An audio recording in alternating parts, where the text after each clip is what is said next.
All come to order. My name is Chip McGee. I am the past president of the Law Council of Washington Lee University. Welcome to this auspicious occasion. We have two students here who are going to give you some of their thoughts about their notes that they've written for the Law Review, a daunting task at best. I wanted to thank the school and the law school for letting us put this on. The law school has a Law Alumni Association, of which I'm a member. And the Law Alumni Association is governed by the Law Council, of which I was past president. So I'm here on behalf of the Law Council as well as the Law School and Law Alumni Association. Today we're going to hear from Quinn Ryan, first on Beyond BATSA, getting serious about state corporate tax reform.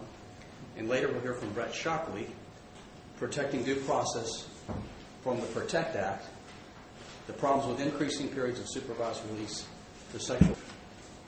As my friend and colleague Scott Sunby just said, this is a really neat idea. We've done these before, and I think you'll be entertained by it. With that, I'm going to turn it over to the next introducer, who would be whom? Bob Danforth. Here you are. Come on up, Professor. Thanks, Chip. You're welcome. Well, it's my honor and pleasure to welcome you and to introduce this first segment of the colloquium, a discussion of Quinn's note, Beyond BATSA, Getting Serious About State Corporate Tax Reform, PowerPoint included. I know it's going to be excellent, and it's not just because tax is the most interesting, the most scintillating, the most relevant, sexiest topic taught in law school. It's not for those reasons. But I mean, all those things. Professors who teach it, right? And I was particularly glad to see that they put the really interesting topic first, and not all that criminal sex stuff. Everybody would have just walked out. Now, all kidding aside, I'm really, really excited about this topic, and I was particularly pleased that Quinn's note was selected for this honor. The topic really engages one of the central conundrums of our federal system. How do we manage the intricate web of state regulations, taxation of business entities that operate across state lines? Those laws are often conflicting, and they often lead to unfair results. It's interestingly both a topic that one could engage in a deep intellectual and philosophical way, but it's also something that practitioners have to deal with on a day-to-day basis to help their clients. So very, very important and very interesting from both points of view. As far as Quinn's work itself is concerned, I'm just particularly pleased that he was honored by this occasion. He's taken on a complex topic, very complex, I might add, and he's come up with a very thoughtful and pragmatic solution. His work really illustrates all the attributes that you're looking for in a student note. There's the thoroughness of the research, there's the proper use of authorities, there's the rigor of the analysis, the clarity of the organization and the expression. All those things are there. Of course, those aren't the things that win you prizes, right? It's got to be more than that. And I don't know that I could articulate what those attributes are, but I do know it when I see it. And this note is really superb in so many respects. Really one of the best that I've had the pleasure of advising in my dozen or so years on the faculty. So, Quinn, congratulations on an excellent work. Our two distinguished panelists joining Quinn in this presentation, we have Neil Burkhoff. Neil's been a member of the tax bar for around 25 years or so. He's held leadership positions in the tax section of both the Virginia State Bar, the Virginia Bar Association. He's a fellow of the American College of Tax Counsel, and he also leads the tax and estate planning group at that distinguished law firm in Roanoke, Woods Rogers, who we have a very positive and strong relationship with us. Most important to us, he's also been a distinguished member of our adjunct faculty for several years, teaching corporate income tax, and also more recently, or this spring, teaching nonprofit organizations. And I'll share a very brief anecdote that tells you a lot about Neil. I called him up last spring to say, hey, for various reasons, we don't need you to teach corporate income tax this coming academic year. Could you do something else for us? And he rattled off about 5 or 6 courses that he'd be willing to undertake. And literally, he could walk in and teach any of our tax courses, from the very basic to partnership to corporate to estate and gift, nonprofits. He's done all these things as a practitioner and is known around the state for his incredible expertise. So we're grateful for his contributions to our mission, and then particularly happy that he's contributing this afternoon. Dr. Charles McClure, for several decades, he's been one of the leading authorities on the economics of domestic and international taxation.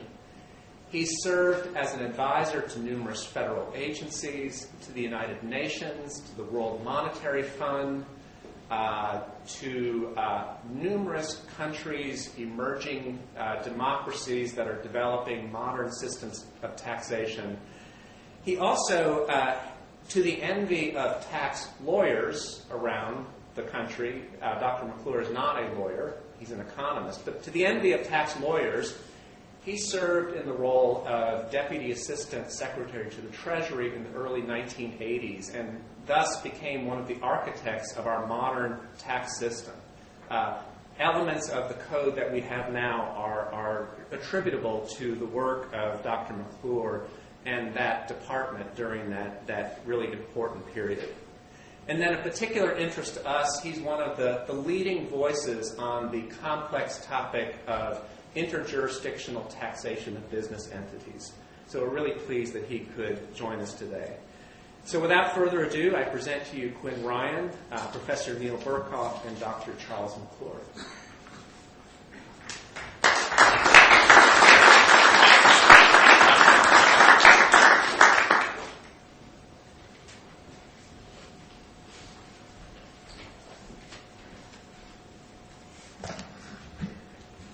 It wasn't until this weekend that I realized this material doesn't present very well.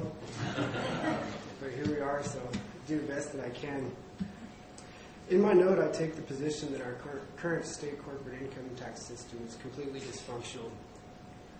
It's not even a system. Actually, it's more of a collection of states doing whatever they want, subject to poorly defined constitutional constraints that each state seems to interpret differently. And in my note, I conclude that only federal intervention is capable of providing a workable system of state corporate income taxation. And I recommend federal legislation that would fix many of the problems that currently exist. And we have 2 major defects that I identified in my note. The first is there's no clear standard for state income tax jurisdiction. That is, what level of activity may a business engage in a particular state before they're subject to that state's income tax? There's no clear answer on that question. The second key defect I identify is that there's not a uniform method of income apportionment. That is, once a business is subject to the taxation regime of a particular state, there's not a standard uniform way of divvying that income up among the various states that it's subject to jurisdiction in. If you had a business that's subject to tax in 2 states, you can't have each state taxing 100% of their income. That would be absurd. And they'd be subject to tax on 200% of their income. So those are the 2 main problems, and it's amazing how many problems this leads to. One of the most interesting problems is the issue of nowhere income.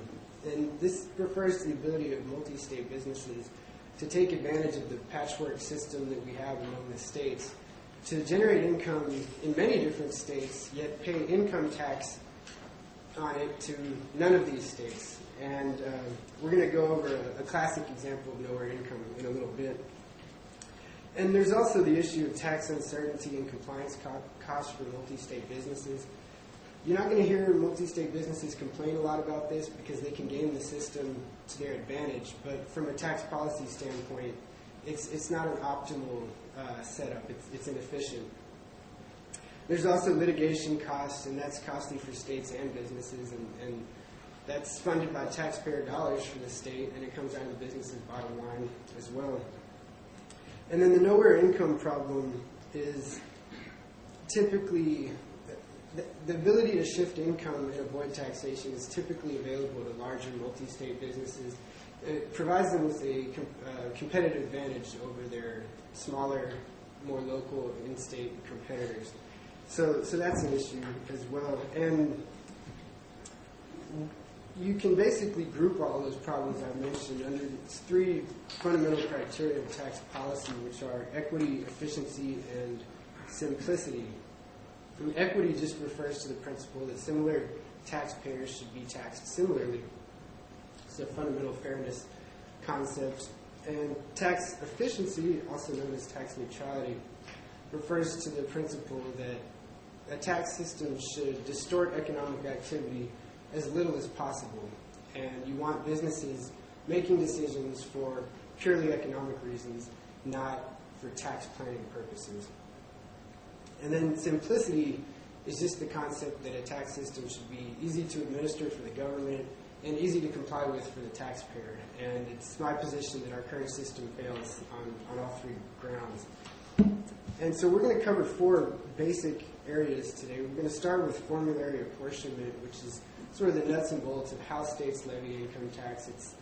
It's a bit dry and technical, but it's important for understanding the problems that exist.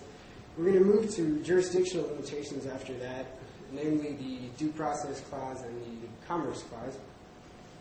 And finally, we're going to talk about some state-based solutions to some of these problems I've identified. There are things that states can do unilaterally to alleviate some of these issues.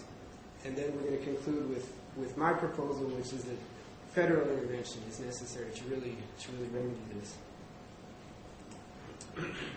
So, as the Supreme Court has said, allocating income among various taxing jurisdictions bears some resemblance to slicing a shadow. And I think that this example might illustrate why. If you have company X, they make widgets, and they're incorporated in state A, and they have a manufacturing plant in state A as well. They have a warehouse in state B, and they make sales to states A, B, and C. Assuming each state has jurisdiction to tax, that's an assumption. We'll hold that for a second. What share of company X's income may each state tax? And what states have done over the years is they've developed a method called formulary apportionment to divvy that income up among each state that has jurisdiction. And formulary apportionment typically looks at three factors: sales, property, and payroll of a multi-state business. And the sales, the idea is you look at where the revenue for the business is coming from. And then property and payroll, those would be your inputs, your labor, and your capital. And the idea is if you look at all three of these things, you can get a sense for what portion of that business's income-generating activity occurs in each particular state. And so you look at the share of those in one state to across the country, and you put it into a rather complicated formula. This is as bad as it gets, I promise. It gets better from here. And so you take these three shares, sales, property, and payroll in state A, and you look at how much they factor into the overall sales, property, and payroll across the country for that business, company X. And you spit this all out, and it gives you a fraction such as 2/3. And that would mean that state A would apply its income tax to 2/3 of that company's income. And if states B and C have the same apportionment formula, then company X would be subject to taxation on precisely 100% of its income. But each state has its own apportionment formula. There's about 6 basic types, and there's lots of variations. And so that's not what happens. And you get a lot of gaps and overlaps, and it creates a lot of problems. I could say a lot more about formulary apportionment. I'm going to spare you. We're moving to jurisdictional limitations next. And the two big ones are the due process clause and the dormant commerce clause.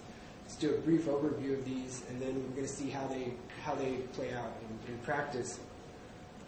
So the due process clause, in regards to state income taxation, asks the question of whether the taxing power exerted by the state bears fiscal relation to protection, opportunities, and benefits given by the state. And effectively what this is amounted to is a minimum contacts test like you see in personal jurisdiction. So you would ask, whether a company has purposely availed itself of the privilege of conducting activities within the taxing state.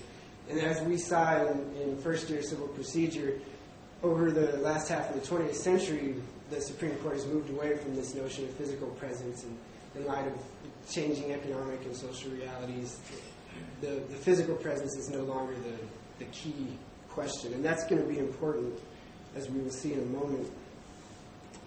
The Dormant Commerce Clause, on the other hand, is the negative implication of the affirmative grant of power to Congress to regulate interstate commerce. So the idea is, if Congress can regulate interstate commerce, the states cannot. So the states cannot do things that unduly burden or discriminate against interstate commerce. And that's a fairly long-standing principle. In regard to state income taxation, we have a 4-part test that is still good law today. It's the complete auto test. And it asks primarily whether, or it requires the state tax be applied to an activity with a substantial nexus with the taxing state, and that the tax be applied in a way that does not discriminate against or unduly burden interstate commerce.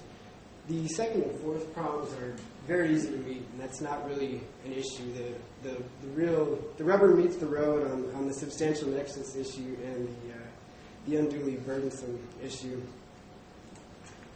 And so I think the best example of how these play out in a state tax case would be the landmark decision of Quill Corporation versus North Dakota. And bear in mind, this is a sales tax case, and so it's not necessarily clear how much this holding applies to the income tax arena. But it nonetheless illustrates some very helpful principles. And the basic facts of the case were that Quill was a out-of-state mail order office furniture, office supply company, and they did a lot of business in North Dakota through the mail and through telephone solicitations. And they generated a substantial amount of sales, $1 million in sales to 3,000 North Dakota residents during the tax year in question. And under North Dakota law, their sales tax statute imposed a duty to collect the sales tax and remit it to the state if you advertise more than 3 times a year in the state. So this is essentially an assertion of sales tax jurisdiction over non-physically present company Quill. And this was where the Supreme Court finally clarified the difference between the Due Process Clause and the Dormant Commerce Clause for state tax purposes. Oftentimes, prior to Quill, you would see a tax struck down on both the Dormant Commerce Clause and the Due Process Clause grounds, or upheld on both grounds. And so, in light of the evolution of the Due Process Clause shifting away from this physical presence standard to a more flexible, permissive regime, the question was whether the Dormant Commerce Clause had come along for the ride or not. And the Supreme Court basically said they didn't. That the Dormant Commerce Clause didn't. And it provides some helpful language. It identified that notice or fair warning is the touchstone of due process analysis. And so that would be the focus for a taxpayer there. But as far as the Dormant Commerce Clause, it's more focused on structural concerns about the effects of state regulation on the national economy. So they're two entirely different viewpoints or analysis required there. And so Quill was important.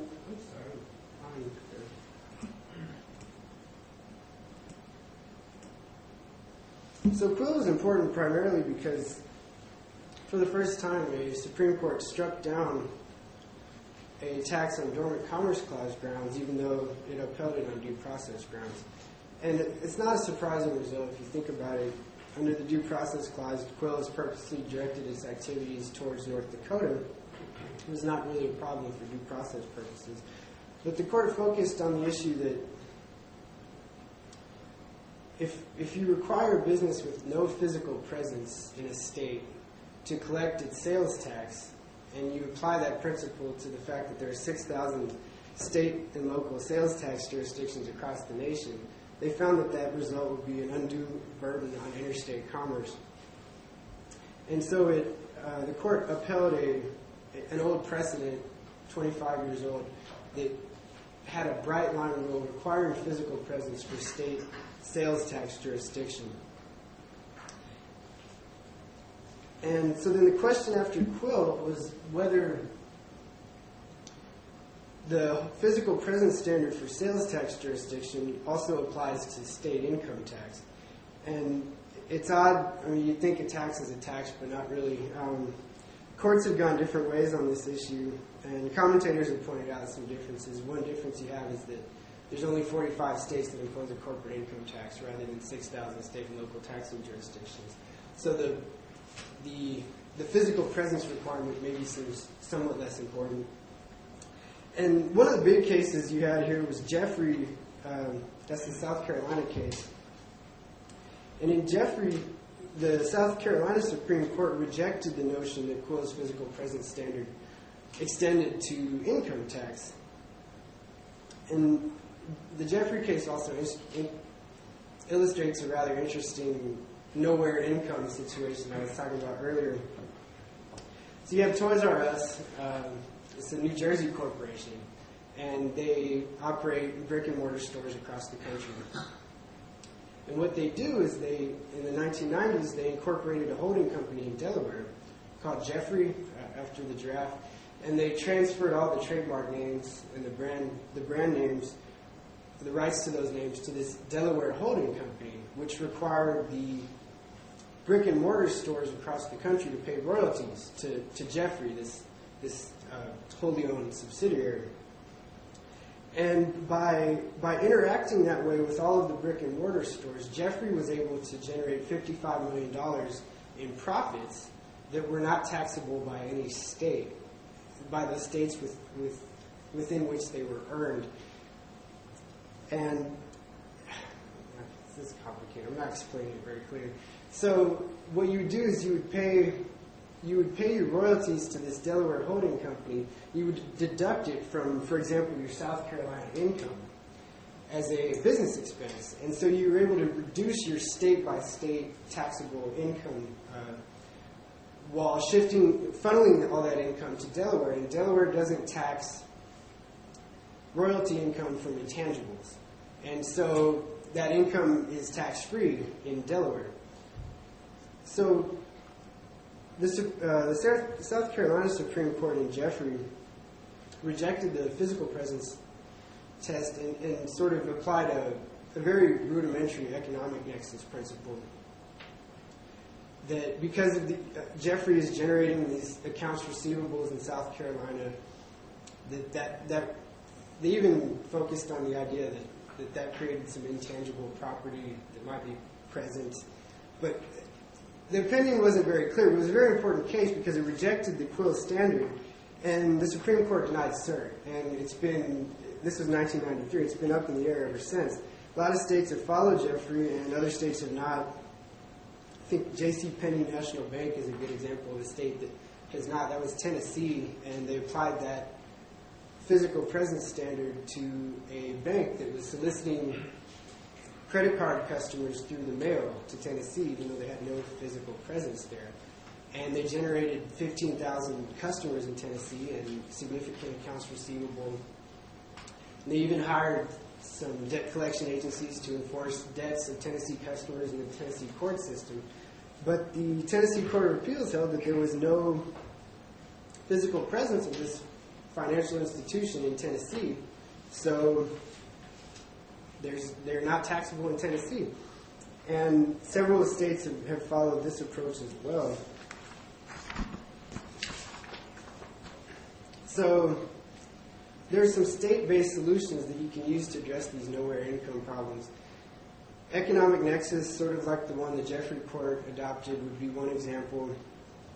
Another very elegant solution is unitary combination, and basically that looks at if you have a business, one aspect of a business that has a physical presence in the state or has established nexus in the state, you can apply your apportionment formula to every subsidiary that's part of that unitary business group. And so it eliminates the focus on the physical presence of any of these affiliates. And so this is something that states can do. It's a little too patchwork for my taste. I really like the idea of a federal approach, but this is an option that's available to states. Instead, I focus on a two-pronged federal legislative solution that would first establish a blanket nexus standard based on economic presence. And we would apply objective criteria that are very easy to administer to determine whether a company has nexus in a particular state. Then I would also require a uniform method of income apportionment across the country, so that no matter what state is exerting taxation authority, they're using the same apportionment formula, and they're all relying on the same jurisdictional standard. And my proposed economic nexus standard is something I borrowed from the Multi-State Tax Commission, who has been pushing for states to adopt this unilaterally on their own. And they borrowed this concept from Professor McClure, actually, so it's pretty neat to have him here today. And basically, this would just say if you have $50,000 of property, $50,000 of payroll, or $500,000 in sales in a particular state, you're subject to income tax there.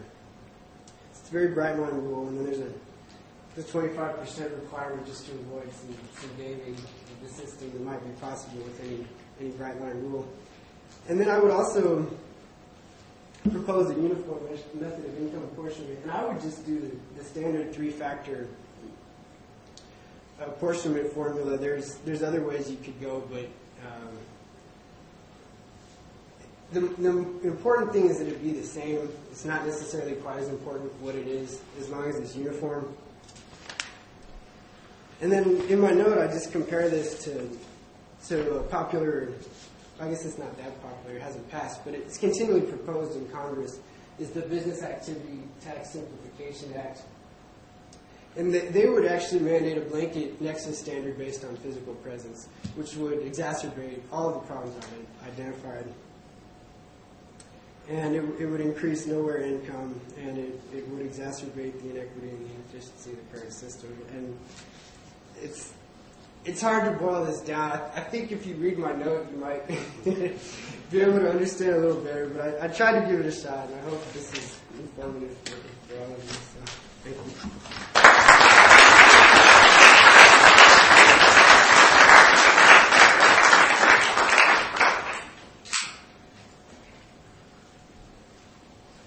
Don't ask me any questions. The next we have Brett Shockley and his introducer. Who would that be? Brett, come on.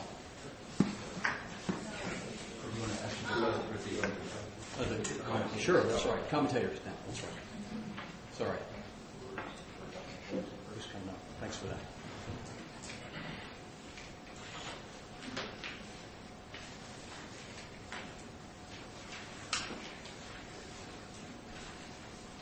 Thank you. It's a real pleasure to be here. When Robin first asked me to do this, I said this is either extremely good timing or extremely bad timing, because I was at a conference in Washington on Thursday and Friday, which meant that either that I would fly home on Friday and come back on Monday, and I'm beyond needing that many frequent flyer miles. But then we said, well, maybe the timing is good. I said my wife wants to go with me, and we'll spend some time wandering around the Virginia countryside. It's like a nice time of year to do that. I didn't know that Lexington was the center of history that it is. Anyway, what happened though? Can you believe it?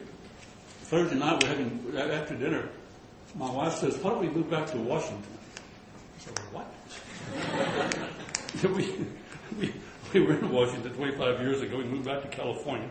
And most people our age don't move back to Washington from California. Anyway, we were dumb enough to spend the next 2 days looking at real estate, not Virginia real estate, except for Rosslyn and Crystal City, Arlington. But we didn't look much about the real estate between there and here. And we saw the Robert E. Lee House this morning, the chapel, and that's it. We saw where travelers buried, and that's about all I know about. And we took the carriage ride. So that's all I know about Lexington. So don't give me a quiz.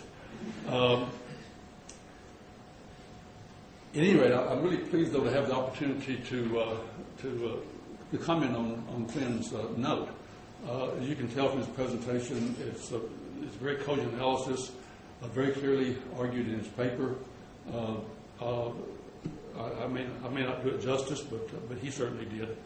Let me just say, if you think this topic is arcane, let me tell you the title of what I talked about on Thursday.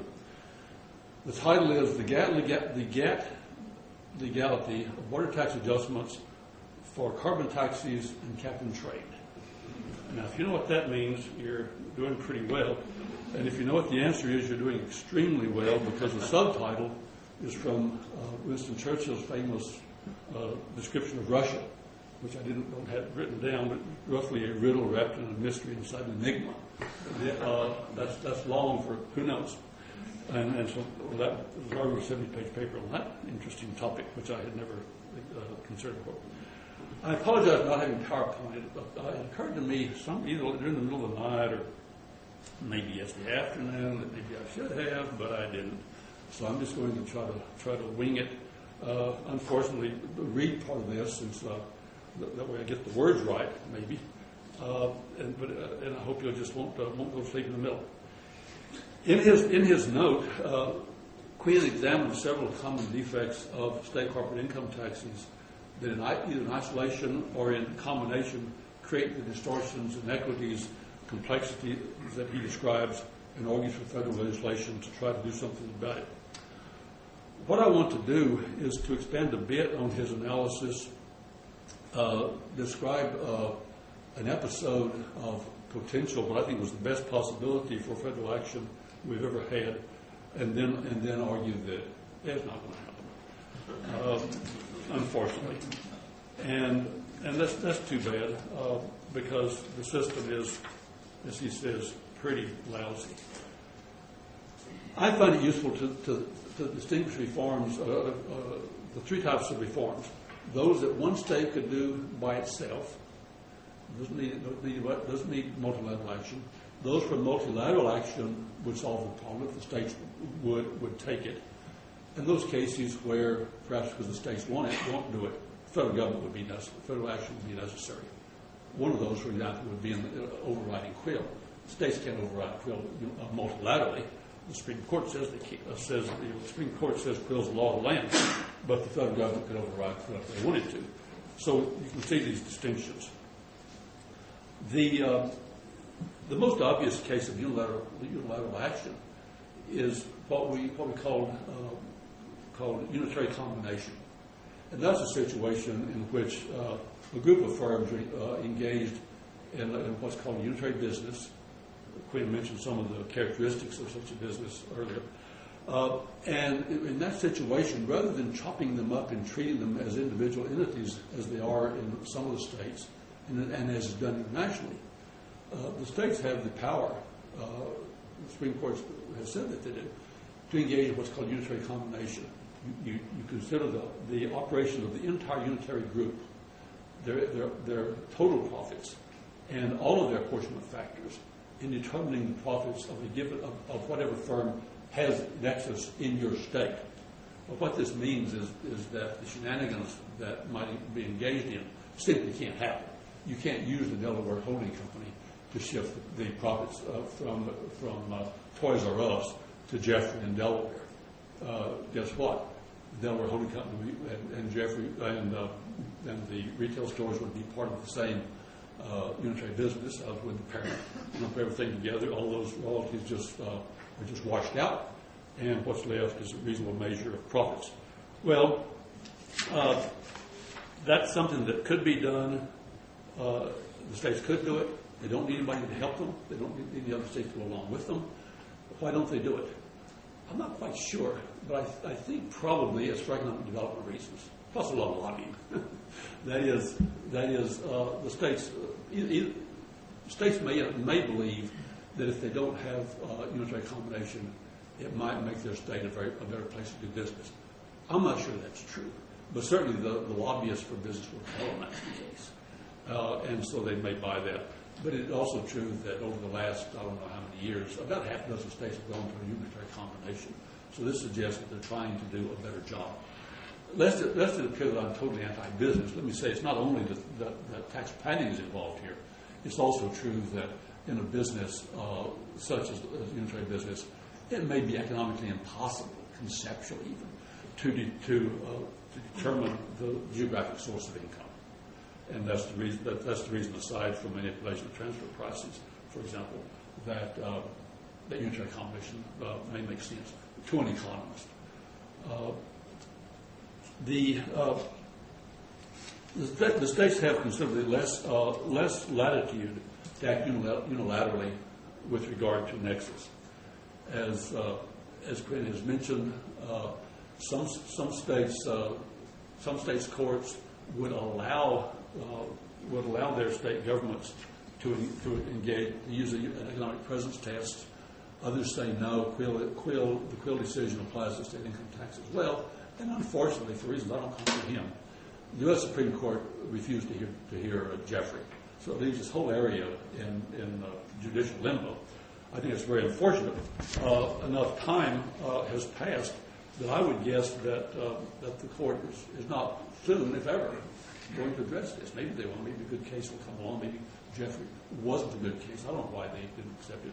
But I know a lot of people were disappointed because it does, I guess the tax lawyers were pleased, but it does create a lot of, it does leave this area in limbo.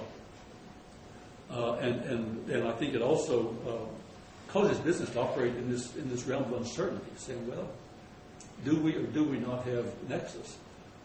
Can a state or can it not say we have nexus?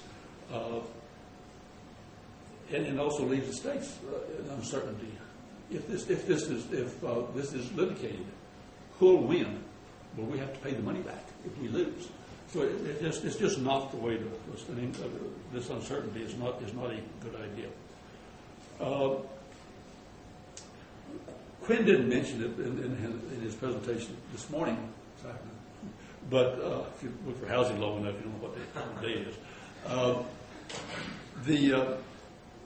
Up until 1978, all of the states, but Iowa, I believe is true, used what at that time was called the Massachusetts formula, sometimes called the UDEDPA formula. UDEDPA is short for Uniform Division of Income for Tax Purposes Act, something that Quinn knows about, I know about, nobody else in the room knows.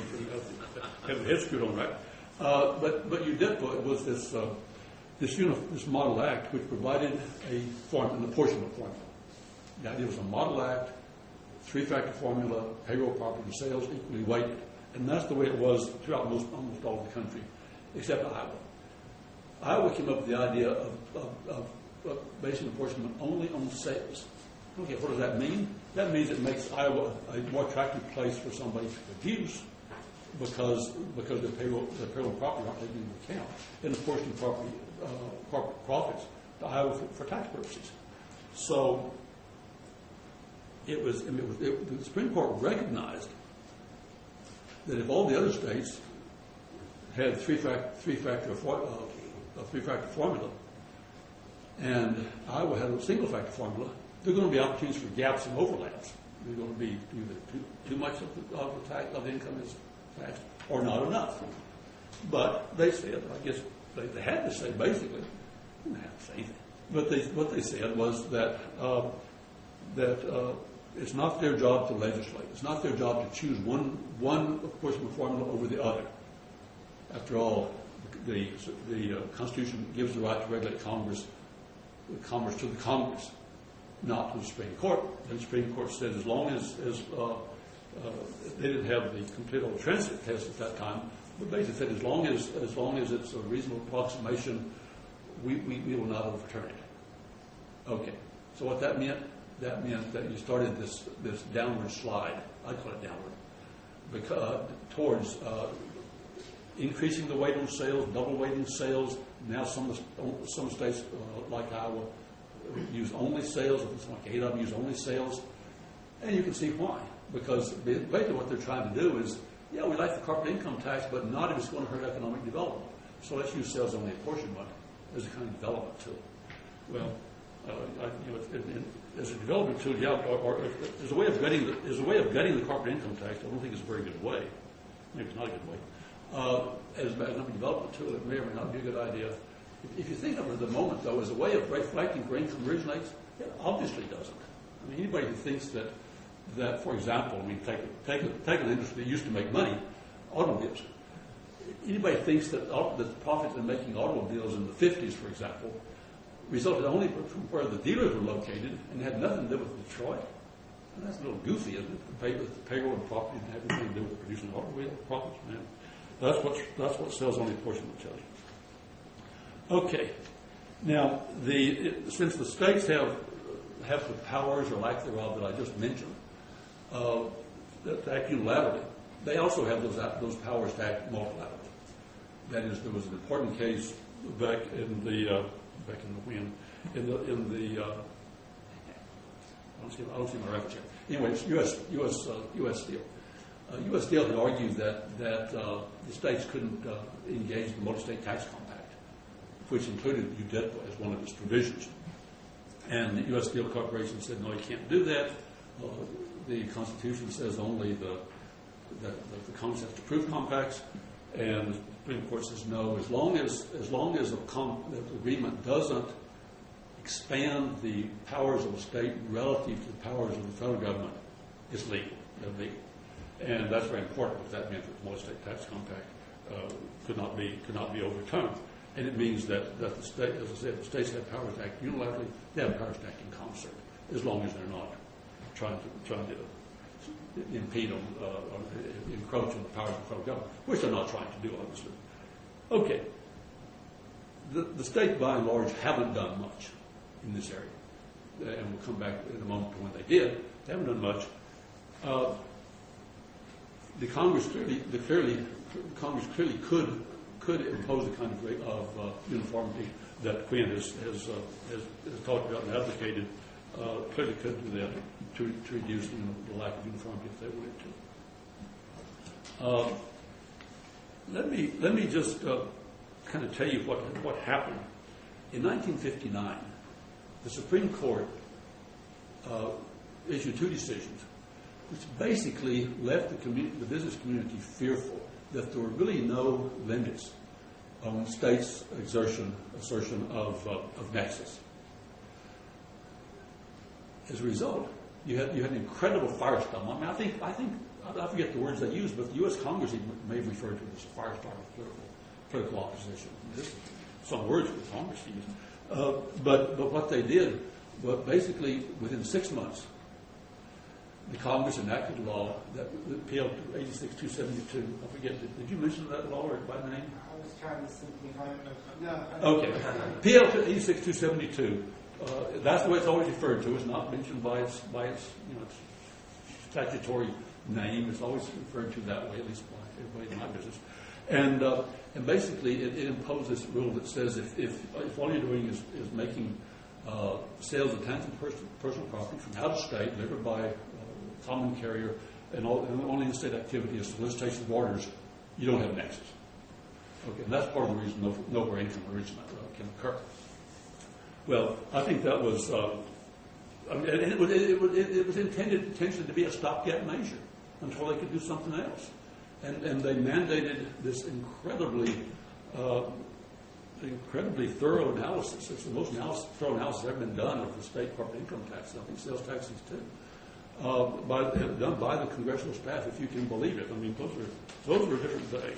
They actually did things that made sense. And they had both substantive provisions and administrative provisions. The substantive provisions was that jurisdiction to tax and apportionment would both be based on payroll and property. In other words, it's a bright line test. You don't have payroll and property, you don't have nexus. Real property in the case of nexus. And apportionment was based on payroll and property. So sales were out. And then the consolidation would be mandatory based on common ownership. So not the existence of a unitary business, just common ownership. And this is subject to a lot of dispute whether or not that made sense. One can argue a lot with this set of rules, but at least they would have been uniform. That you wouldn't have had the kind of problems that Quinn has described if this legislation had been enacted. There are also administrative proposals which I think which did give the U.S. Treasury a lot of power in administration. I won't go through those, but they're not very many, but it didn't happen anyway. Anyway, a lot of the states objected to the loss of sovereignty. Legislatures like sovereignty. And also there were some states that were worried about the loss of revenue. The so-called market states, not Detroit, in those days, were worried about the loss of revenue if they couldn't include sales in their apportionment factor. And there are other states like New York, which tax so-called non-business income. They were worried about losing revenue in addition. And business objected to mandatory consolidation. Well, guess what? It wasn't enacted. And I think, I wrote a paper once in which I said, crying over spilled milk, or Paradise Lost, or whatever, not Paradise, but spilled milk. It's too bad. I think it was too bad that it wasn't enacted. Okay, now I'm going to turn to the question, because the title of my note is The Difficulty of Getting Serious About State Corporate Tax Reform. The last part of that is direct quote from it ain't going to happen. Sorry. It's okay for law students. It ain't going to happen. It's okay for me, too. I've written this stuff, too. But it ain't going to happen. I know it isn't great English. I don't think because this one in California keeps speaking English. We haven't got that for you. First, let me talk about multilateral action and then federal action. In August 2007, the Multi-State Tax Commission, which is this organization of multi-state tax administrators, de facto, ostensibly the states, convinced the Uniform Law Commission to convene a drafting committee to revise UDIPA. And sometime about then, I said then it's not going to happen because of reasons I'll allude to in a minute. And they actually got together, and I actually was advisor to the project. You might ask why. That's another question, since I knew it was going to happen. It'll be interesting to see it. You see it not happen from the insides or the outside. Anyway, it was abandoned when organizations representing the state legislatures made it clear that it was not welcome and it would not be adopted. Why adopt a model statute if the folks to whom you're presenting it say no thanks? You're persona non grata. Don't need that. Don't want that. Go away. Okay, so they ceased that, and now, rather interestingly, the Multi-State Tax Commission is going to go ahead with its own revision of UDIPA, which is part of the Multi-State Tax Compact, even though the states say they don't want it. I don't know. It drives me a little strange.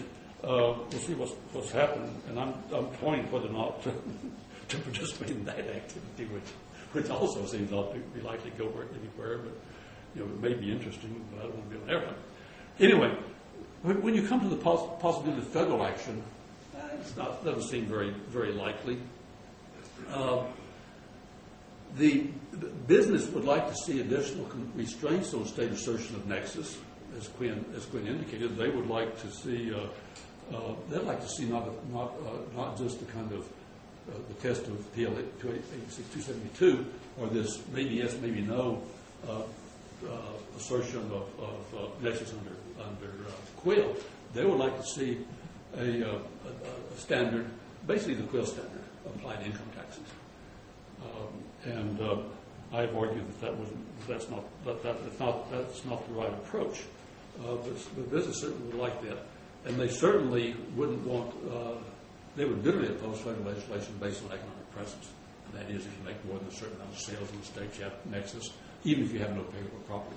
They'll fight that bitterly, and they wouldn't want to return to a uniform apportionment formula unless it was sales only. They'll take that. I don't know if they take double weighting of sales or not, because after all, they already have sales only in more than half a dozen states. They have something like 70% in a couple of states. Why would they want to even retreat to double weighting when they figure that this is just a war of attrition they're winning to compete the weight of sales down to zero? The state position is kind of the opposite of business, but they would resist federal limits on the ability to choose apportionment formulas. Again, it strikes me as strange. You don't remember the trade wars of the 30s, but it was when the nations of the world we're trying to get out of the depression by competing against each other, by imposing tariffs on each other's products, so-called beggar thy neighbor policies. And you get this kind of downward slide in the world, where world trade goes away.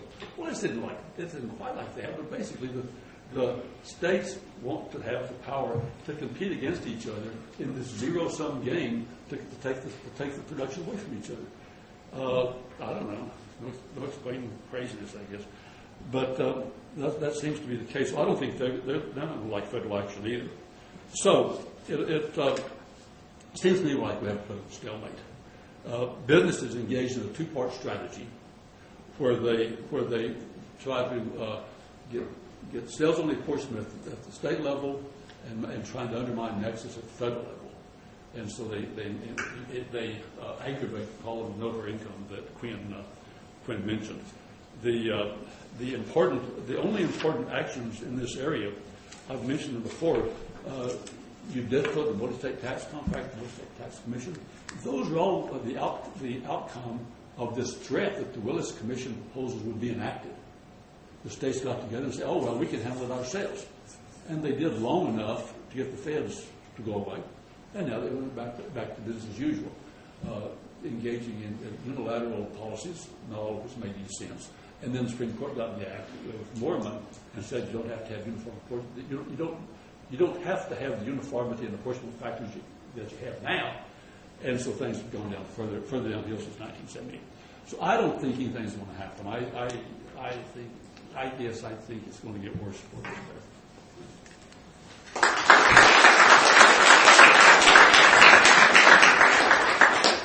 Thank you, Dr. McClure, for those kind words.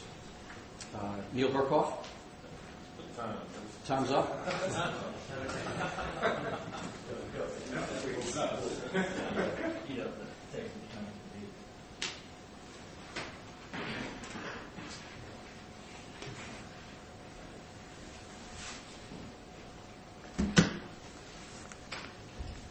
I was invited to speak today, and I thought this would be interesting, and I enjoyed having Quinn in my corporate income tax class last semester. And then after I accepted, the next day I got an email that said, by the way, you'll be one of the two commentators. The other one will be Dr. Charles McClure. Felt like I had been set up big time. Back in 1984, when Dr. McClure was the Assistant Secretary of Treasury for Tax Policy, I was a grunt trial lawyer in the Department of Taxation, in the Department of Justice Tax Section. I can't even speak. I'm in such awe of Dr. McClure. But I do appreciate the opportunity to speak here today, and I'm going to stick a little closer to my notes, particularly now. I was struck by the opening line of Quinn's note where he says, the state corporate income tax system is broken and only Congress can fix it. Alexander Hamilton says, and Thomas Jefferson would like to have a word with you. Really struck by that after a full semester of dealing with the Internal Revenue Code in my class, how you could possibly think Congress could fix anything having to do with taxation. But we'll have a go. In his note, Quinn provides us with an overview of the problem of diminishing state revenue and the basic legal principles applicable in administering state corporate income taxes, and a history of the development of state tax nexus standards. Quinn uses BATSA as a foil to point out where reform is necessary and argues that BATSA is not the answer. And while he notes a myriad of problems with corporate income tax apportionment statutes, he has left the mechanics of reforming apportionment for another note. Therefore, my only comment on apportionment would be that as an old Jeffersonian, I would prefer to see a state-by-state adoption of a uniform apportionment statute rather than having Congress federalize yet another state law and mandate a federal tax standard in the state tax codes. I said, Quinn, smile and great. I told you Mr. Jefferson's coming to see you. The core of Mr. Ryan's note is an argument for the economic present standard for state tax nexus in lieu of the current physical present standard. And while I find Quinn's analysis and arguments quite interesting, I am unpersuaded. Again, my Jeffersonian side balks at the idea of breaking down state geographical boundaries. More to the point, I do not believe that the physical presence standard is as problematic as Quinn contends, nor do I see the economic presence standard as being any less problematic, and perhaps actually more problematic for small businesses and the internet-based economy. Now, Quinn goes through a bit of a historical context, so I thought I would follow his lead. As any law student who did not sleep through constitutional law, and there's probably one in here, would know the Constitution was drafted to address, among other things, the problem of the federal government having no power to stop states from setting up trade barriers between themselves. As the Supreme Court noted in an 1829 decision, states' power over commerce, guided by inexperience and jealousy, began to show itself in iniquitous laws and impolitic measures, destructive to the harmony of the states and fatal to their commercial interest abroad. And this was the immediate cause for the forming of the Constitutional Convention. That new Constitution granted Congress the power to regulate commerce, the so-called Commerce Clause, and Congress and the courts, pursuant to the so-called dormant or negative Commerce Clause, have the power to strike down laws that adversely affect interstate commerce, including state tax laws. Now, the Supreme Court initially declared that states could not tax or impede interstate commerce at all. Simple, direct.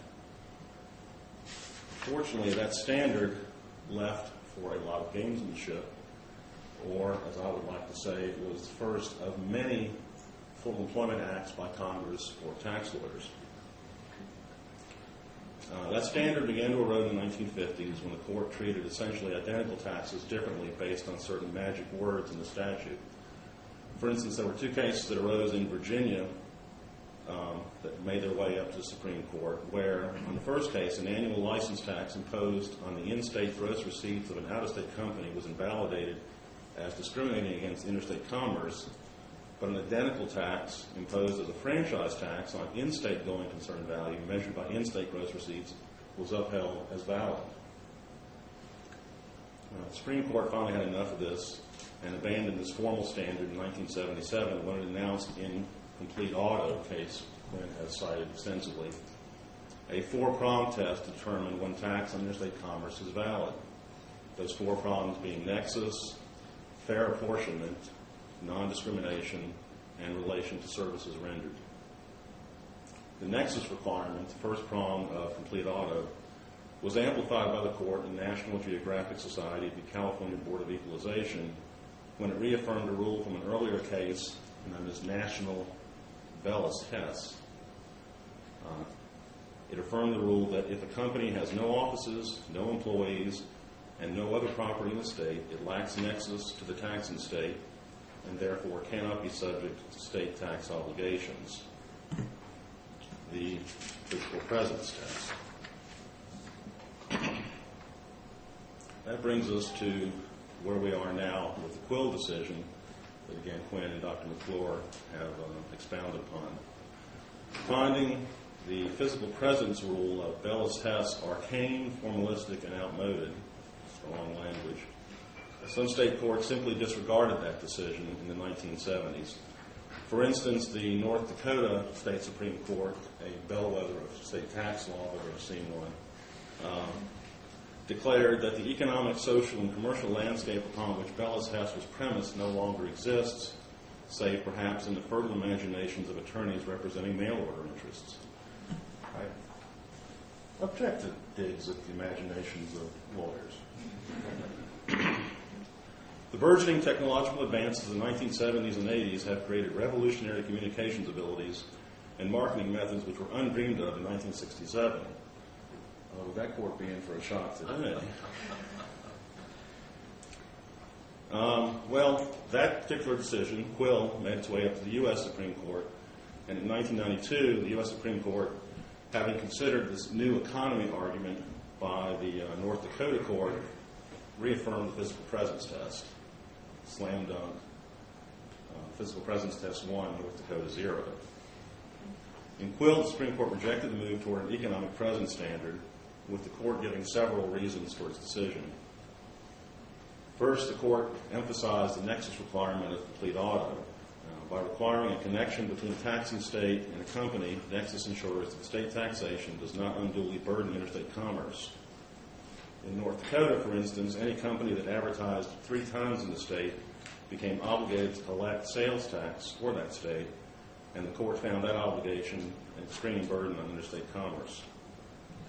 Next, the court discussed the continuing value of a bright line rule. The physical presence rule, quote, firmly establishes the boundaries of legitimate state authority to impose a duty to collect taxes and reduces litigation concerning those taxes. The continuing validity of a bright line test in this area and the doctrine and principles of stare decisis indicate that Bellis Hess should remain good law. Third, the court noted that the only litigation that had seemed to come up under the Bellis Hess standard were states' efforts to overrule that case. As Justice Scalia said in a concurring opinion, concern that reaffirmance of Bellis Hess will lead to a flurry of litigation over the meaning of physical presence seems to me contradicted by 25 years of experience under that decision. And fourth, the court considered the expectations of taxpayers, stating that a bright line rule in the area of taxes encourages settled expectations and in doing so fosters investment by businesses and individuals. The court noted that having affirmatively suggested that the physical presence rule could be reconciled with our new jurisdiction, we ought not to visit economic hardship upon those who took us at our word. As Quinn noted, the court in Quill qualified and clarified the physical presence rule, noting that it is a Commerce Clause concept and not a Due Process Clause concept. The requirements of due process being met irrespective of a corporation's lack of physical presence in the taxing state. For instance, Quill Corporation had sufficient minimum contacts for due process purposes, but it lacked a physical presence and therefore had insufficient nexus to be within the taxing power under the state, under the Commerce Clause. Because the physical presence test is based on the Commerce Clause, the court noted that Congress, and Congress alone, had the power to change that. Again, one of the basic theses of Quinn's note. And as Justice Scalia noted in his usual style, Congress has the final say over regulation of interstate commerce and can change the rule of Bellis Hess simply by saying so. Straightforward enough. And here we are 32 years later, and Congress hasn't said peep. Well, now we have the economic presence standard that Quinn has championed in his note, and that in my comments that I'll give to the law review staff later this fall, I've titled The Brave New Mess. Mr. Ryan joins a long list of critics of the physical presence rule reaffirmed in Quill. For instance, John Swain, in an article entitled Cyber Taxation in the Commerce Clause, has stated that tax equity can be fully achieved only if Quill's anachronistic physical presence test is either judicially or legislatively overruled. Those particular criticisms have the genesis and dissents in Bellis Hess and Quill, and champion this concept of economic nexus, a term that first appeared in a dissent in Bellis Hess, where Justice A. Ford has argued that nexus exists if an out-of-state company is engaged in exploiting the local market on a regular, systematic, large-scale basis. The concept relies upon factors such as the frequency, quantity, and systematic nature of the taxpayer's economic contacts with that state. And those factors are taken into consideration to determine if there is sufficient nexus to subject the activity to that state's taxation. Economic presence is perhaps best summed up in one of Dr. McClure's articles, Taxation of Electronic Commerce, where he says taxable activity should imply nexus. Correct. Well, in addition to commentators, some lower courts have adopted economic nexus. And as Quinn and Dr. McClure noted, in Jeffrey v. South Carolina Tax Commission, South Carolina imposed a corporate income tax on Jeffrey Incorporated, a Delaware company with no employees, no offices, and no property in the state. Jeffrey held trademarks of its parents, Toys R Us, Inc., to which it leased back for a royalty. The result was that much of the profits earned in South Carolina Toys R Us stores was paid to the subsidiary, which paid lower taxes back in Delaware. South Carolina Supreme Court upheld the taxation of Jeffrey, ruling that it had accounts receivable in South Carolina and therefore a nexus existed. The presence of this intangible property alone was sufficient to establish nexus, according to South Carolina Supreme Court. The U.S. Supreme Court refused certiorari in that case, and we'll get back to that point in just a moment. Now, post-Jeffrey, we have the standard applied by the West Virginia Supreme Court. Interesting, North Carolina to West Virginia, we have the cutting-edge Supreme Courts out there. In MBNA, America Bank, the tax commissioner, that West Virginia Supreme Court ruled that a non-present company is subject to taxation simply if it has customers present in the state. Fortunately, other courts that have considered the West Virginia decision have rejected it, aligning themselves with the dissent in the MBNA decision, where one of the justices of the court declared, in its opinion, finding tax liability for an out-of-state corporation with no presence, tangible or intangible, in West Virginia on income realized out-of-state by that corporation for accounts kept out-of-state, the majority, in its opinion, boldly goes where no court has gone before. In June of 2000, the U.S. Supreme Court declined review in that case as well. Perhaps the Supreme Court's decision not to review Jeffrey or MBNA should be interpreted as the court asking that Congress give the next word on the physical presence rule after Quill, as called for by Quinn in his note. With the adoption of an economic presence standard, I see that as a cure that may be worse than the disease. Applying geography-based income taxes with a standard unrestricted by geography will mean multiple taxation and burdensome compliance costs. Consider the following. If a Virginia company sells a product on its website to a California purchaser via servers in Michigan and Utah, stay with me, is the income generated by that transaction attributable everywhere, nowhere, or somewhere in between? Economic nexus would seem to result in taxing the income from the transaction everywhere. And even if that scenario seems absurd, taxing the income somewhere can be as burdensome to figure out. The MBNA court, reaching for the zenith, or perhaps the nadir in tax reasoning, suggests that the Commerce Clause itself is outdated. Quote, the framers' concept of commerce consisted of goods transported in horse-drawn, wooden-wheeled wagons or ships with sails. They lived in a world with no electricity, no indoor plumbing, no iPods. Of course, constitutional principles must be sufficiently flexible to apply to new circumstances, but hopefully the concept that state interests cannot burden interstate commerce remains a constant, despite the sophisticated new economy and technology. Imposing economic presence standard on e-commerce would burden e-commerce more than bricks and mortar business, and is another reason that I would reject the economic presence standard. As Ryan Swartz stated in a 2003 article, if Congress enacts legislation that essentially overturns Quill, such legislation would create an undue burden by requiring many e-retailers to collect taxes from hundreds of thousands of consumers nationwide and comply with numerous different tax codes. Brick and mortar retailers, however, need only comply with the tax code of the jurisdiction in which they conduct business. To reduce costs, e-retailers would likely shift the burden to consumers by increasing prices. Moreover, imposing those administrative and financial burdens may force smaller online companies out of business or discourage business from engaging in e-commerce to begin. Under either the physical presence standard or the economic presence standard, a bricks and mortar store is concerned only about the tax system where it is physically present. Economic nexus would impose additional obligations for each jurisdiction into which an e-commerce business would sell its items. States using an economic nexus rule will burden economic commerce more than bricks and mortar businesses, is the bottom line. Physical presence and state taxation imposes some limits on how far state taxing power can extend.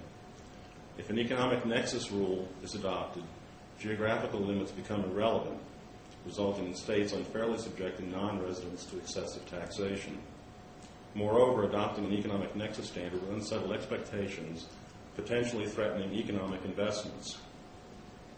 As Sidney Selhan stated in a 2000 article titled, "If It Ain't Broke, Don't Fix It, An Argument for the Codification of the Quill Standard," taxpayers, mail order, and internet alike rely on physical presence for settled expectations in tax planning and compliance, as do the states. Any challenge in the standard would result in many taxpayers finding themselves liable in far more states than they planned for. As long as state tax systems are defined by geographical lines, the principles outlined in Quinn's note would seem to require that taxes to be imposed only on individuals and businesses within those geographical lines. If one advocates tax liability based on economic activity without regard to geography, the tax system would not be defined by geography. I find an economic nexus rule inherently discriminatory within the context of our state tax systems. In conclusion, I find Mr. Ryan's note is a valuable addition to the discussion of state corporate tax reform. The note provides an excellent overview of the development of the fiscal presence standard for state tax nexus, as well as the development of the economic presence standard. The note sets out a clear set of evaluative criteria to guide us through the reform process, and the note focuses on the two key issues in state corporate income tax reform: the lack of uniformity in apportionment statutes and an appropriate standard for determining nexus. I agree that a more well-developed nexus standard would be useful and welcomed both by state revenue departments and multi-state corporate taxpayers. I applaud Mr. Ryan's outstanding effort and look forward to his sequel on apportionment statute reform.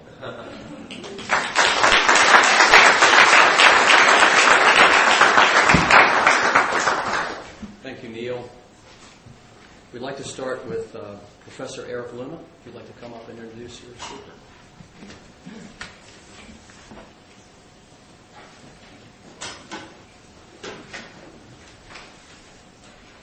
It is my pleasure to introduce Brett Shockley, author of the second student note honored during the ceremonies.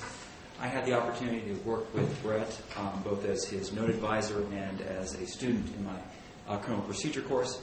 And given my interaction with Brett, it was no surprise that he produced a superlative law review note. As a matter of background, Brett graduated at the top of his class at the University of Maryland, receiving degrees in government and criminology. Here at Washington and Lee, Brett has received several honors and awards, and he currently serves as, I'm sure many of you know, an executive editor for the Law Review. His stellar curricular performance is matched by his work experience in criminal justice, including clerking for the U.S. Attorney for Maryland and working for two well-respected firms involved in high-profile and white-collar criminal defense. The combination of educational background, both as an undergraduate and as a law student, and his practical experience in criminal justice helped inform his topic and the ensuing analysis, resulting in the Law Review note entitled "Protecting Due Process from the PROTECT Act, the Problems with Increasing Periods of Supervised Release for Sexual Offenders." I will leave it to Brett and to the distinguished commentators that we have here to discuss the issues and nuances raised by the note. I'll only pause here to mention a big picture issue and a very good reason why I believe the topic is important and the note so interesting. It is the growing idea of persona non grata in American criminal justice. Over the past decade or more, convicted sex offenders have joined other categories of criminals who are subject to exceptional, arguably unconstitutional, maybe aconstitutional policies and practices. The drug offender, the sex offender, and now the terrorist are viewed as different, presenting a level of danger or meriting a level of social reprehension that the government has essentially removed them from the cohort of ordinary criminals and segregated them into a category where standard rules and procedures do not apply. There should be little doubt that child pornographers and homicidal terrorists deserve harsh punishment, and Brett does not deny that at all in his note. In many cases, these offenders will be seen, and appropriately so, as monsters. But as Nietzsche once said, he who fights monsters must take care that he himself does not become a monster. And if you gaze for long into the abyss gazes also into you. We must ask ourselves whether enhanced interrogation techniques with regards to terrorism, for instance, or in the present case, effective life sentences through release revocation do damage to the constitutional framework opening up new vistas for crime and enforcement. Brett's note offers a thoughtful and thought-provoking analysis that challenges the court's reasoning and implicitly calls upon us to ponder whether a two-track approach can be justified. One track for ordinary crimes, which are subject to the traditional criminal justice system and constitutional procedure, and another track where the Constitution is watered down or simply inapplicable. But Brett's note does more. He provides several potential resolutions, evincing a balanced, pragmatic approach to the problem and providing something that is frequently absent from legal scholarship, actual solutions. All told, Brett's note is a laudable piece of scholarship worthy of review by students, by law professors, and yes, indeed, by the courts.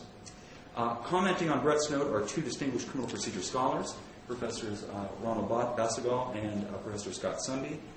Ron is from the University of Richmond, and Scott hails from our own Washington Lee. To appreciate the gravitas of these two scholars, all you would have to do is crack open your criminal procedure book and look at an index, and you'll see them mentioned many times. We're fortunate to have Scott and Ron here today. Personally, I find it entirely appropriate to have them commenting in a forum like this because, like many in this audience, I was first introduced to Scott and Ron's work as a student studying criminal procedure in law school. And it is a true treat for all here, and for Brett in particular, to have them as commentators. So without further ado, it is my pleasure to introduce Brett Shockley.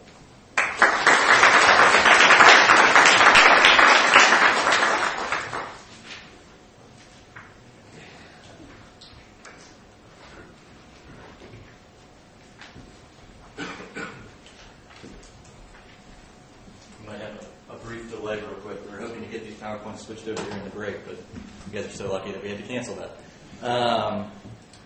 I got this topic actually when I was working after my 1L summer at the U.S. Attorney's Office. And it was suggested to me as a research memo. I have a feeling that if they knew where I would go with it, they probably would never have brought it to my attention.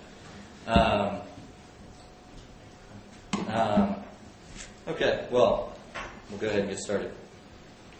The basics, supervised release. What actually is it? Everybody says probation, parole, supervised release. The differences between them are kind of important.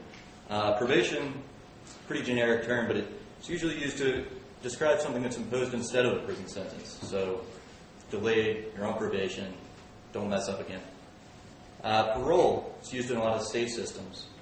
You're sentenced to 10 years, but you're eligible to get out in 6. Supervised release is a little bit different. It's used in the federal system. It's so if you have your 10-year sentence, you get an extra 3 years of supervised release after you serve those 10 years.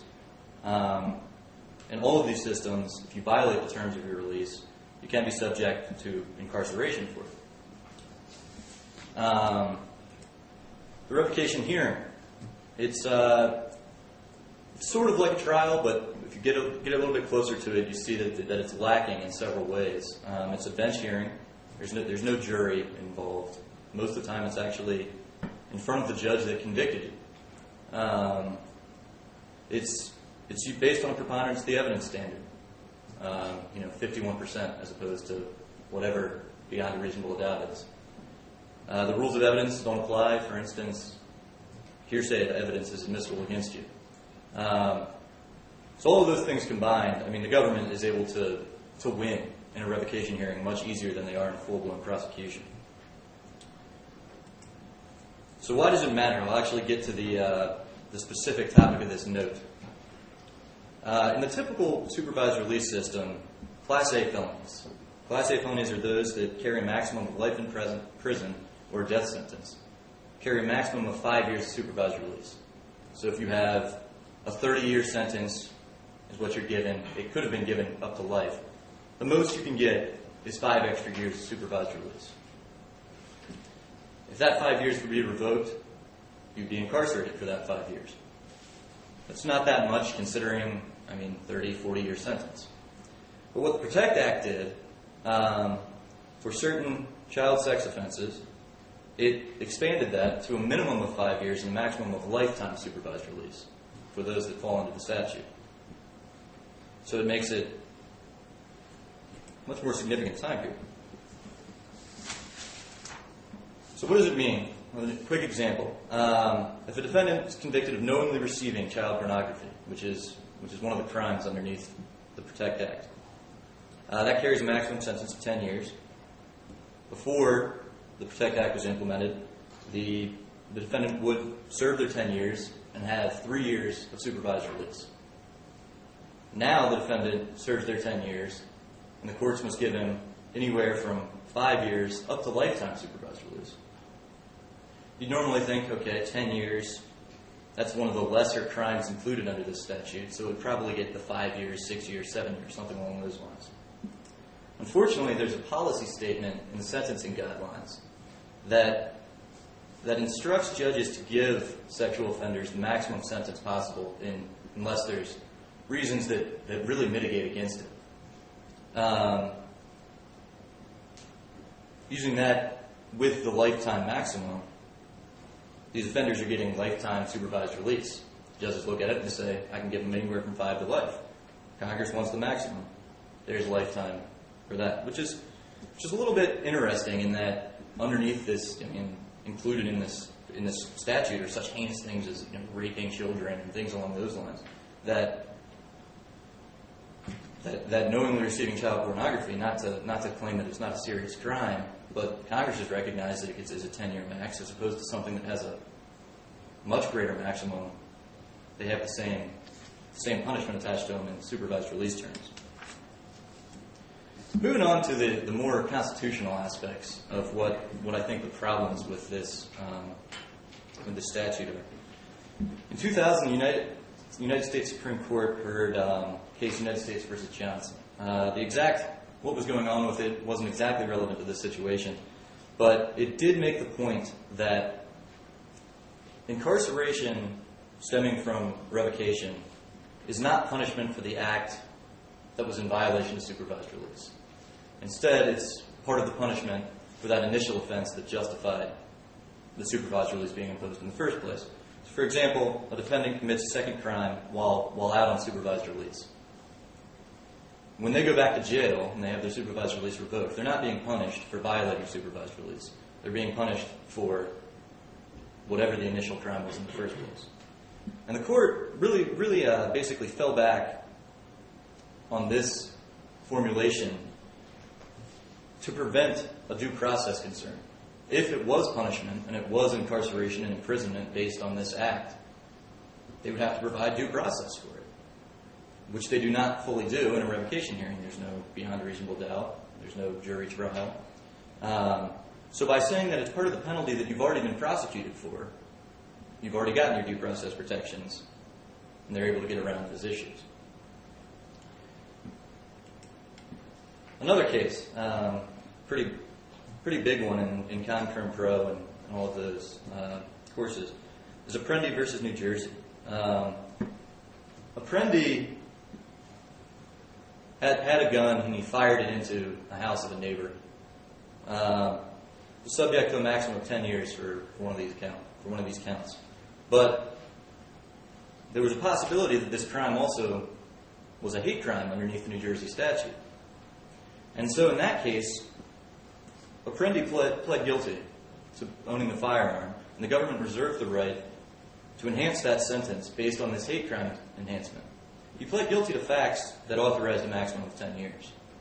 At a 3-day hearing, the judge found by preponderance of the evidence that the hate crime enhancement did apply and increased Apprendi's sentence to 12 years, beyond the 10 years that he pled guilty to. The Supreme Court found this to be unconstitutional. It argued that any fact that increases the maximum penalty for a crime must be charged in an indictment, submitted to a jury, and proven beyond a reasonable doubt. Because the hate crime enhancement was not submitted to a jury, proven beyond a reasonable doubt, it was unconstitutional. It could not increase Apprendi's sentence past the 10 years. The court applied this again in Blakely v. Washington. It clearly demonstrates the point. Blakely kidnapped his estranged wife. He admitted the facts that supported 53 months in jail. After an evidentiary hearing, the judge found that the sentencing enhancement applied again by preponderance of the evidence. He increased the sentence from 53 months to 90 months. The Supreme Court again found this unconstitutional for the same reason.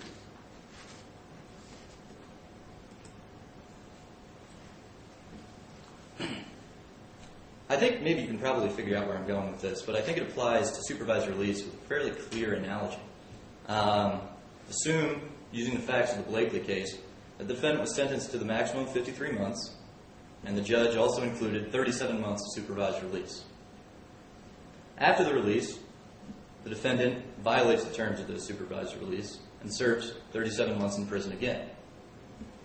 So instead of a 37-month enhancement, the extra 37 months of jail time comes from supervised release.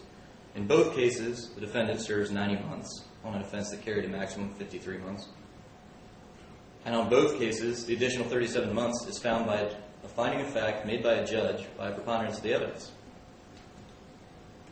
Unfortunately, several of the courts of appeals have heard this, and none of them have accepted it.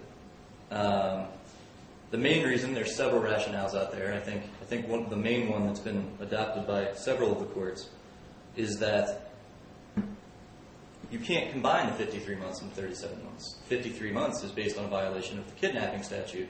37 months is based on an entirely different statute, the supervised release statute. Therefore, as long as 53 months is within that justified by the kidnapping maximum, 37 months is within the realm of the supervised release statute, there is no problem. I see that as a fairly reasonable argument, except for the fact that in Apprendi, the Supreme Court said the relevant inquiry is one not of form, but of effect. It would seem to me that the effect of all of these scenarios is the defendant spending 90 months in jail, and the form of whether or not it's based on one statute or two, well, that seems to be elevating form over effect against exactly what the court said in Apprendi. Accepting that, I think the courts may have walked themselves into a double jeopardy problem by trying to avoid constitutional problems elsewhere. Again, it's part of the penalty for the initial offense. That's why you don't have to give due process at a revocation hearing. But the double jeopardy clause protects against multiple punishments for the same offense. So if we're saying the two statutes that are punishing the same act, the same initial offense, I think there could be a potential double jeopardy issue. And I could go into a bigger analysis of the double jeopardy issue, but the same elements test is not something that I really want to bore everyone with. So we'll just jump ahead to, there we go.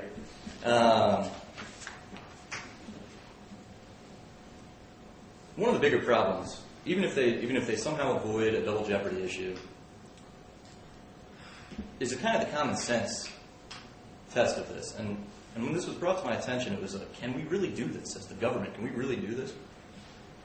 Because think of this example. If convicted of the knowingly receiving child pornography and being sentenced to 10 years, a second offense for that crime, so once you're out, you commit the same crime again, carries a maximum of 20 years. Assume that after the first conviction, the defendant was subject to lifetime supervised release. If the defendant were then to be on release, commit that second offense, the government, instead of prosecuting the full trial due process protections, instead of prosecuting the defendant for the second offense and the 20-year maximum, could say, okay, we're just going to revoke your supervised release. You have a lifetime period of supervised release. It's a lot easier for us. It's preponderance of the evidence. There's no jury. This is the judge that already convicted you once for this crime. And get life. So it's easier. And there's a bigger penalty. So it allows complete circumvention of this statutory maximum, the 20-year repeat offender maximum. So when I was going through the solutions, when I was writing it, I was like, all right, all sorts of problems here. And on the editorial board, they were like, well, great, solve it. And so in the last week, I was racing for solutions, and all of them came up. And what I wanted to do, I actually had three goals that I wanted to achieve when I came up with a solution. First goal, there's two general policy aims of Congress in these supervised release statutes. One, they want to provide long-term monitoring and oversight of sexual offenders. They found that sexual offenders may have deep-seated disorders that aren't cured in 3 years, as a normal crime that may, as a normal criminal offender. But they also, the reason that supervised release was around in the first place was to enable a successful transition and rehabilitation back into society for an offender. So I want to give effects to both of those. Realize that we do need to monitor and oversee sexual offenders, and also that there needs to be a rehabilitative function involved with it. Second goal is to avoid the constitutional problems presented in it, the Apprendi, Blakely, potential double jeopardy issues. The third problem, I want to eliminate the possibility that supervised release revocation can do an end run around prosecution. Prosecution is what we use for punishment. Revocation is kind of used as more of a rehabilitative function. And by giving that example where you could get a lifetime through revocation and 20 years through prosecution, we want to avoid doing that. Solution one. So basically, in a standard supervised release setting, release may be revoked for non-criminal violations. If you're violating the terms of your release, no matter what you're doing, failing to meet with your parole officer, it could be revoked. Under 3583, there is a protection that this lifetime supervised release can only be revoked for another violation that falls under 3583. So it would take another knowingly receiving child pornography. But what that means is that the punitive nature of revocation is not as necessary, because prosecution is always available whenever revocation is available. Therefore, I don't think that supervised release revocation needs to be quite as punitive as it does in the regular setting, where it may be the only option to punish the defendant. So solution one would advocate that defendants would still be subject to lifetime supervised release. You have the 10 years for knowingly receiving child pornography. You're still subject to the lifetime supervised release. However, if you were to violate it again with another second offense, the maximum, I would advocate for a statutory limit of 5 years imprisonment based upon that revocation. So that you'd have the lifetime supervised release, you'd have the long-term monitoring and oversight, which is great. If you break the rules and you have it revoked, you only get the 5 years, which takes care of goal number 3. Prosecution, the government, would prefer prosecuting you as opposed to letting you just have 5 years. The unfortunate problem with solution number one, even though it satisfies the policy aims of Congress and it makes sure that punishment is done through prosecution, not revocation, is that it really doesn't fix the Apprendi, double jeopardy, constitutional concerns. It mitigates them in that it's not a lifetime sentence, but it's 5 years. Maximum sentence of 10 years. Defendant receives the 10 years plus 3 more years after revocation for a total of 13. The same problems are still there, just to a lesser extent. Solution number 2 advocates return to the parole system. Supervised release replaced the parole system in 1987 in the federal system. Remembering the difference, if the sentence is 20 years under a parole system and you're eligible for parole after 15 years, if you violate the terms of release, you serve the remaining 5 years. But you were convicted of something that carried a maximum of 20 years. You serve 20 years. With supervised release, if your sentence is 20 years, you get 5 years of supervised release. If you violate those terms, you serve the additional 5 years. You serve 5 years of jail time when you were convicted of something that carried a maximum of 20 years. So the parole system would fix the constitutional concerns that we have. I would also advocate lengthening the sentences of defendants that require longer monitoring and oversight. Instead of 10 years, make it 25 years. What's better monitoring and oversight than having them in prison? The unfortunate drawback with that approach is that you lose the rehabilitative function. If you put somebody in jail for 20 years and they have the 5 years, you lose that lifelong supervised release rehabilitative function.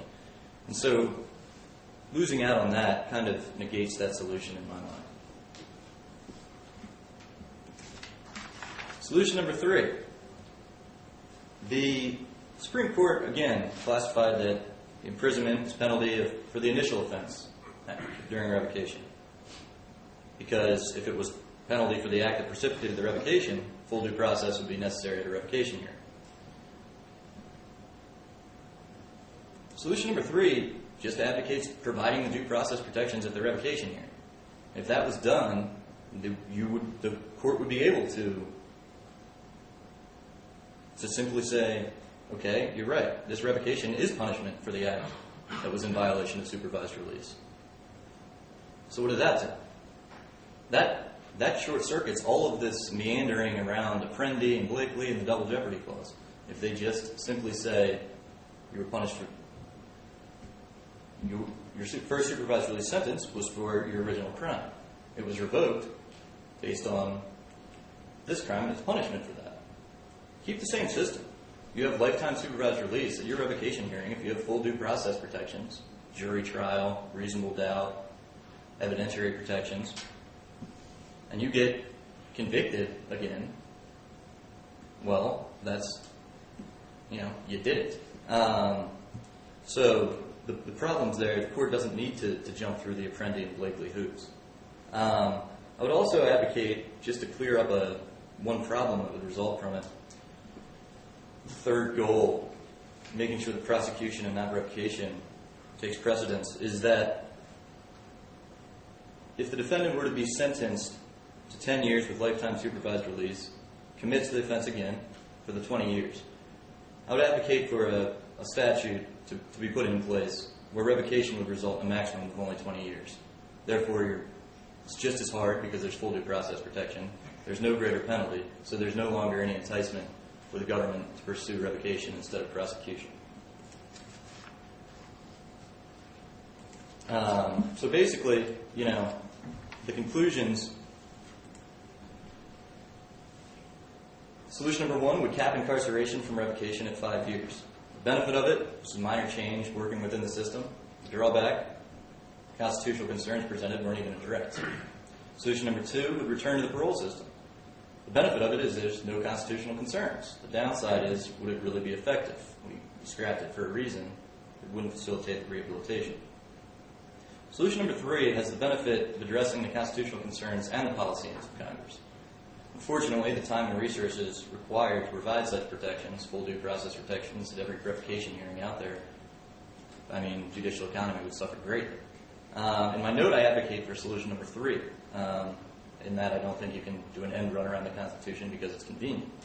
But I do think that any of these 3 proposals would be an improvement over the current system.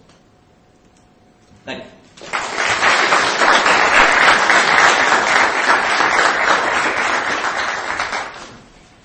Professor Bassigal?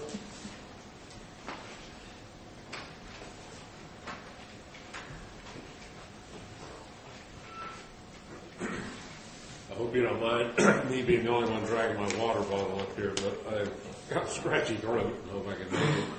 Problem is I babysat my granddaughter last night, and she woke up in the morning with a scratchy throat and with a fever. So I turned her over to her mother, which is what you can do when you're a grandfather.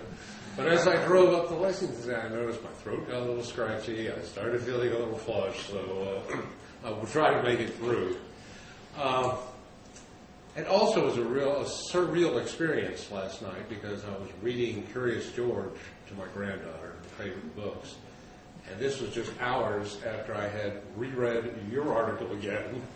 And it struck me that as little as I understand about why George is so curious and why he just won't avoid trouble by listening to the man in the yellow hat, I understood that better than why Congress has done all these things that you've talked about in here. So let me try and go through the way Brent has.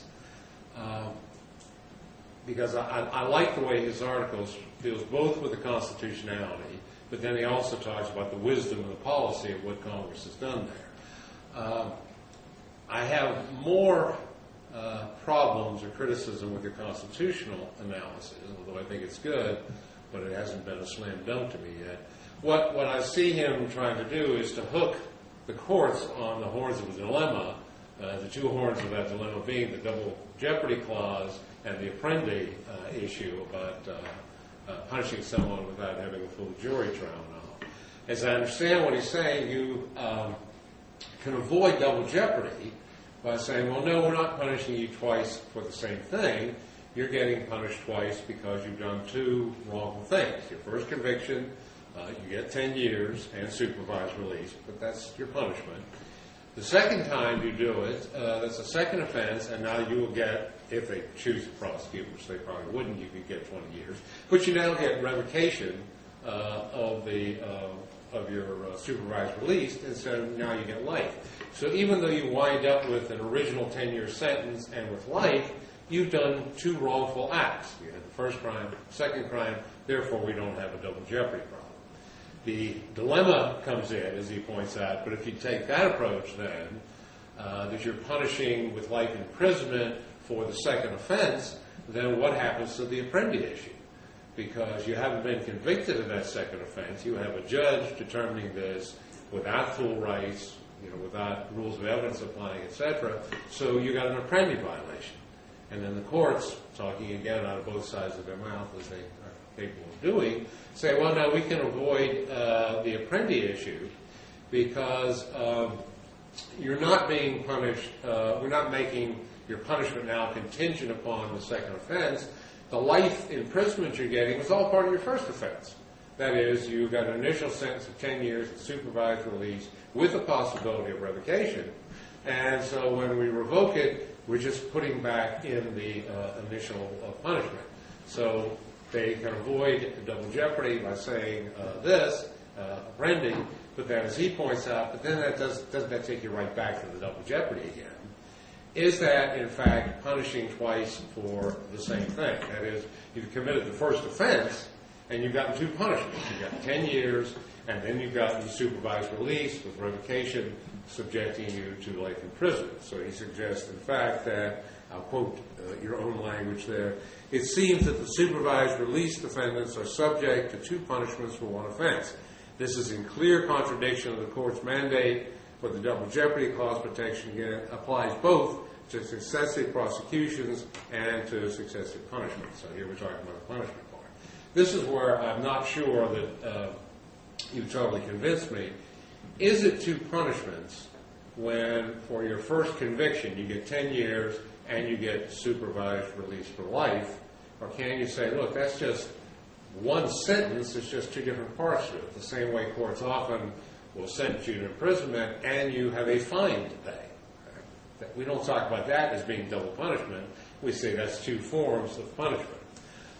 So that even though it's a second act, the conviction that triggers the lifetime imprisonment, that lifetime imprisonment was still imposed at the first trial. So you got that to deal with. But even if I give you that it is double punishment, it's a violation of Blockberger, they're punishing twice, then I think what you can expand more is that Blockberger itself says the question of what punishments are constitutionally permissible is not different from the question of what the legislative branch intended to be imposed. And later, Missouri versus Hunter followed through and said Blockberger is merely a rule of statutory construction and does not require courts to negate clearly expressed legislative intent to impose multiple punishments, so that you get into the idea that you have two different statutes coming into play there. Now, again, I'm not saying that he hasn't made the convincing argument. I'd want to see more. Because the trouble with that approach of the court is to say clearly expressed legislative intent. Has Congress clearly expressed anything, as you're pointing out? Because it looks like you've got very conflicting messages from Congress. On the one hand, when they say 10 years maximum for the first offense and 20 years maximum for the second offense, it looks like they've said this is the appropriate level of punishment. But then when they say, well, it's a lifetime release, we can revoke that and you get life imprisonment, that seems to set a totally different level of punishment. So what I would do, and this is the danger of inviting one of your old professors back up to see you, I now have an assignment for you. I want you to go out and check more of the legislative history. I don't know. I don't have the answer. I don't know whether there is clear intent there from Congress. If in fact they have said, this is our desire, we want to impose both punishments, then you avoid the double jeopardy thing. So what I want you to do is to back up your statement, and again I'll throw your words back at you, that you said by allowing a steeper punishment for a second offense by the revocation process than is intended by Congress, the system undermines legislative intent. If you can back that up, then I think you've got a slam dunk argument on it. But is it clear what Congress meant to do in that situation? That's pretty much it for the constitutional analysis. And what I like, too, is that he does have the second part, as you pointed out with the introduction, and then go on and say, okay, solve it. What are the solutions going to be? And to me, here you spend less time on constitutional analysis. Well, what's the wisdom? You know, if this is what Congress has done, why have they done it? Doesn't make any sense when you talk about those three different solutions. Unfortunately, I don't find either solution to be a panacea, or at least in terms of realistically what's going to happen, because if I can quote Dr. McClure, with option one and option two, it ain't going to happen. I just don't think Congress is going to do it. But your first one, in terms of saying, what was the first one? I've got to get them straight on which one. First one, you were going to do what? Cap the incarceration resulting from revocation. Okay, right, I'm sorry. So that there, if you revoke the supervision, you don't get life in prison, you get 5 years. As you acknowledge, that really doesn't address any of the constitutional things. You still have all the arguments about Apprendi and double jeopardy. The only thing that seems to do is to mitigate the consequences. That is, if it's unconstitutional what they're doing, it ain't so bad because we're only given 5 years as opposed to life in prison. And part of the reason why I think you're not going to get far with that argument with Congress is to go back to your introductory remarks. What are we talking about? We're talking about child sex offenders here. And if your prime argument to Congress is that, well, whether what you're doing is constitutional or unconstitutional, give these guys a break. You're not going to get a whole lot of sympathy. You know, it's like running on the platform in favor of sin. You're not going to get to where legislators having them adopt that. So I don't think solution one is probably going to be all that realistic. Situation two, saying, well, let's reinstate the parole system as opposed to the supervised release. I would again throw back some of your own words at you, although originally they're the court's words, and that is, are we talking form over substance? Because just by calling it parole or probation, if we're still throwing somebody in jail for life imprisonment, that kind of is the opposite of what your first solution was. Where you want to look at the equities, is it fair to put somebody away for life? Here you're saying, well, we can clean up the constitutional issues if we just call it probation or parole as opposed to calling it supervised release. And so while that may clean up all the legal garbage and the constitutional garbage that's out there, it doesn't do a whole lot with your basic point about why are we doing this in this situation. Your third solution I like a lot in terms of saying let's stop playing all these games with mini trials without full standards and all. Let's get the full panoply of constitutional rights. But as you yourself just said, is that going to fly? I mean, you're going to have the prosecutors turning out in droves talking about how things can't be ever done economically and all that kind of stuff. So that's a nice one in theory, and you get kudos from professors and other academics for that one. But if you try and get people in the real world to adopt it, I think you're going to have a hard time with it. Those are my criticisms. I don't want to overemphasize the criticisms because I really was tremendously impressed with your paper. When I first got the paper to read, I couldn't believe that you were tackling this in a student note. I was thinking, why don't you do something easy like the death penalty of the abortion controversy? This is what you're doing with a student note. So I laud you highly for having done this. You've really tackled it. And I also noticed that even though I only taught one course up here at WNL 2 years ago, both of my students that I taught are the two winners. So, Rod, and is Bob around? Bob, is there such a thing as a retroactive bonus? 2 years ago? You just give us an amount you think would be appropriate. Thank you very much.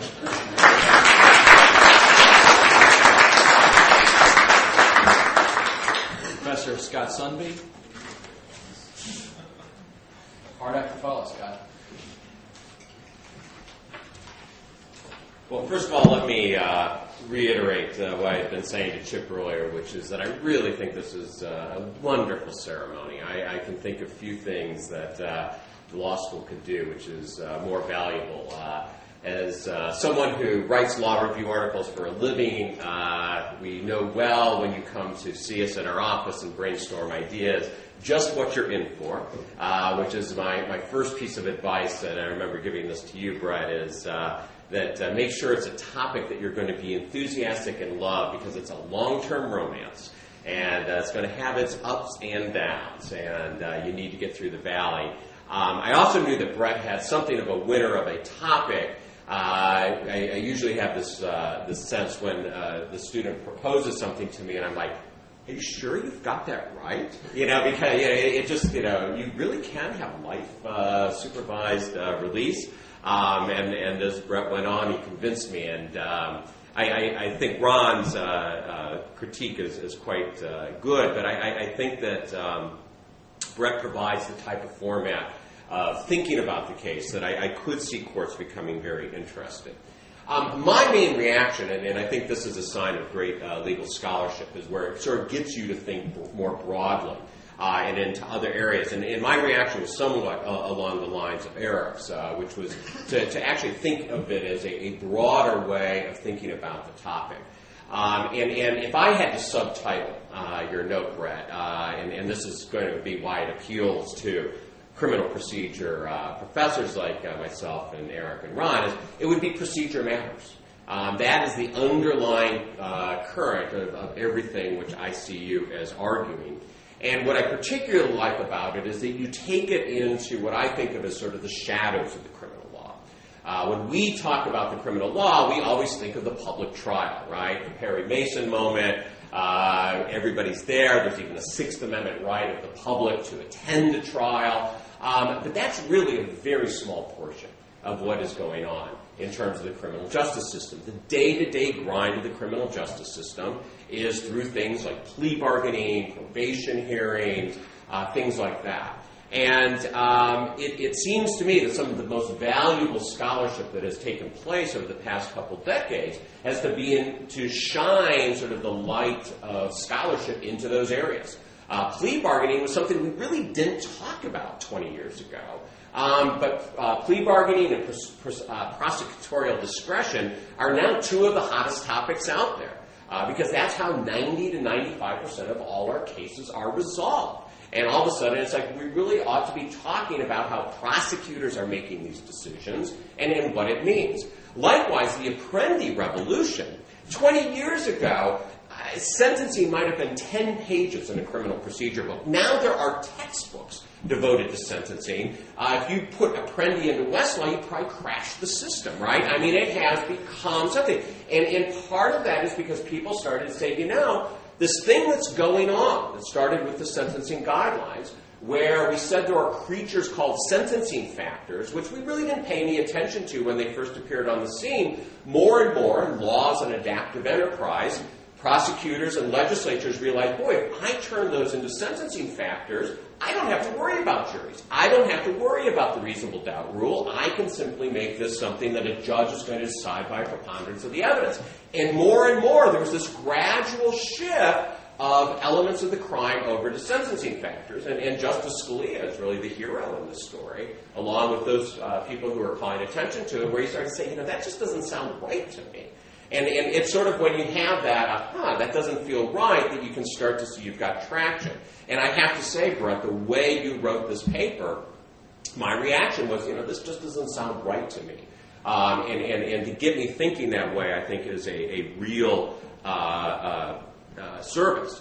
And to your credit, you tackled the topic of child pornography. I was sort of hoping your parents would be here so I could turn to them and say, gee, Mr. and Mrs. Shockley, you must be so proud that your son is now the leading voice in defending child pornographers. I really was looking forward to that moment, but they're not here. My dad's not here. But it really is something to tackle that as a topic, and I think for several reasons. One, it shows us the value of procedure as a means of talking about difficult topics. I had the same reaction that Eric did. I was smiling to myself as he said, terrorists, the persona non gratis, as Eric so nicely puts it. I mean, those are the most difficult topics to talk about. And if you start talking to a politician or a judge or something about, my client as a child pornographer really deserves a break, you're not going to get anywhere, right? But if you start talking in terms of procedures, that listen, there are things in play here that the founders were concerned about 200 years ago, and whether it be the terrorist or the child pornographer or the drug dealer, because the last time this really bubbled up was with the war on drugs, right? The Fourth Amendment started to come under fire. Procedure is a way we can have a civil conversation as lawyers and judges about very, very difficult topics.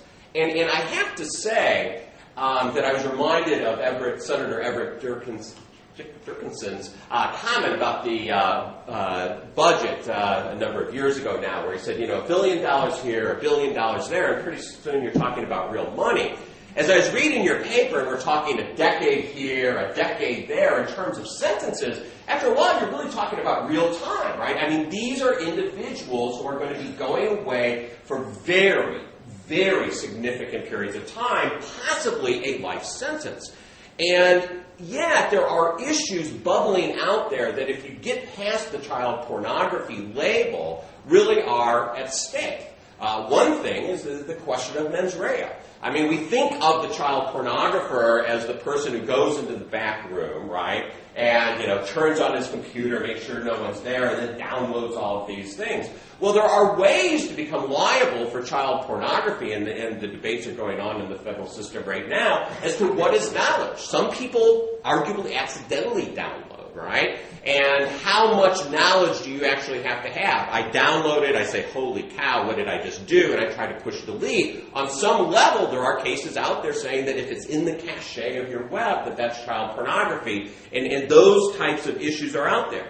This one-size-fits-all notion, Judge Gerald Lynch, a former law professor at Columbia, now on the Second Circuit, but when his first case came up, it was a child pornography case. College student who had downloaded some child pornography. And it was a 10-year mandatory minimum sentence. And Judge Lynch, who is no bleeding heart, he was head of the criminal division of the Southern District of New York U.S. Attorney's Office, Judge Lynch said, I don't want to give this guy 10 years. And he tried to browbeat the prosecution into pleading to a lesser-included offense. When they refused to do so, he said, I'm going to tell the jury in my jury instructions that if you convict this guy, he's going to go away for at least 10 years. And the prosecution said, you can't do that. And he said, I know I can't, but I am. And they appealed him up to the Second Circuit, and the Second Circuit said, no, the circuit that he's now a member of said, you can't do that. That would be an act of civil disobedience. And Lynch said, this was not what I went onto the bench to do, where, yes, there are definitely child pornographers who deserve 10 years or more, but this is not that guy, and I have no way to speak about that in terms of procedure. And especially since there was no treatment being given to him during that 10-year period.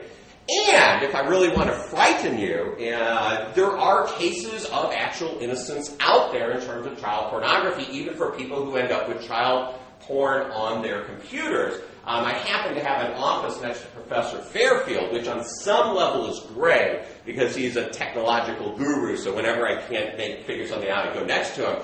But I was reading this case as to where this defendant had just had his case dismissed because he had managed to get an expert in who showed that he had tons of child porn on his computer. But over like a 2-year period, he literally would have had to be sitting at his computer downloading like 5 5 images a minute in order to get as many images as he had on his computer, which even with the powers of Red Bull, that's a lot of downloading, right? And what he was able to do was call experts who showed that a Russian mafia had turned his computer into a zombie computer.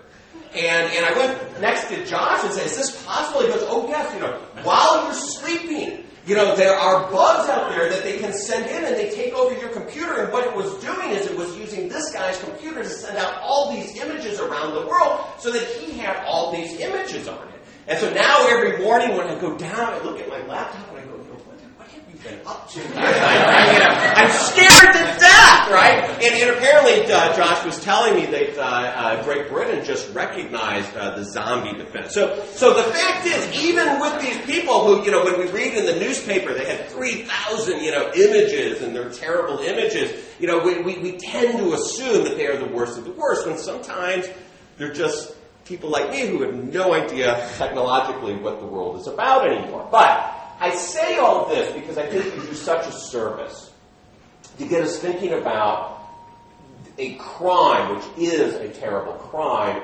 in the sense of procedure. And of course, revocation rulings raise this in a very stark way. As you point out, there's no jury, the burden of persuasion is lowered from beyond a reasonable doubt to preponderance of the evidence. The exclusionary rule does not apply, so even protections like that tend to apply. Plus, from my experience, when you get into something like a revocation hearing, or really most states have gotten rid of parole, but where there is still parole revocation, probation revocation, everybody sort of lowers their procedural guard. Not only are the procedures less, but there's sort of a sense, hey, listen, you had your chance, what are you doing back here? It hadn't even struck me, but some of you, if you went to the session that Rod and I did on previewing Supreme Court cases, I talked about life without parole cases for juveniles. One of those cases that didn't even strike me was a probation revocation. That's how he got life without parole. So these are types of proceedings where we want to be somewhat concerned. In your paper, you call it due process light. And I was thinking, for a defendant in the context you decide, it's also recidivism light, right? Because what you're talking about are repeat offenders. And we, of course, all know the controversial 3 strikes and you're out laws. The California one, which gives you a life sentence if you do 3 crimes. A couple of those cases made it to the Supreme Court. I was thinking, really, what you're talking is about 1 strike and a check swing and you're out, right?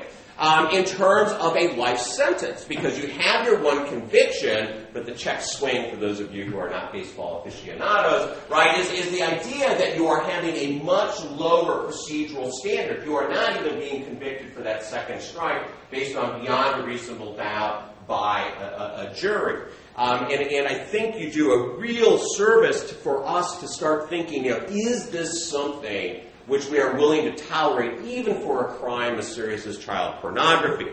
And to really put it starkly, what we are allowing the system to do, and this is where I think shining your scholarship spotlight is a real service to us, is under the current system, if we do not have a constitutional challenge like you advocate, you are able to send someone to life where it is as likely, where all we can say is it's more likely than not that you committed the crime. Not beyond a reasonable doubt, but simply more likely than not that you did it. We can send you for life. And it seems to me that that's a statement which we ought to really pause before being able to say that. And Brett, I think you've done us a real service by giving some tools in terms of this Apprendi, double jeopardy, boxing in, which you attempt to do. I make no claims to understand double jeopardy. I used to say it's like the theory of relativity, where I think 6 people in the entire world really understand it. Roger Groot was one. I now know that Ron Bassable is another. I am not. But it certainly struck me as very plausible. And I think at a minimum, it makes us have a dialogue about this. And to me, that is every bit as valuable as the constitutional challenge itself might be. So congratulations, Brett. I thought it was superb.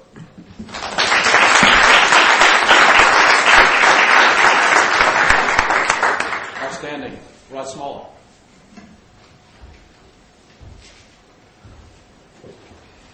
Thanks, everyone, for coming. This is really the way the university is supposed to work. You've got students doing rigorous, independent research and producing a polished and thoughtful work product.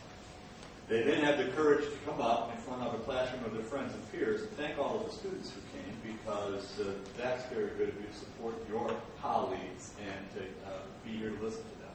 So you've got to expose yourself and put yourself out there for critique in front of your fellow students, in front of some of the nation's best experts who have come from around the country to be here.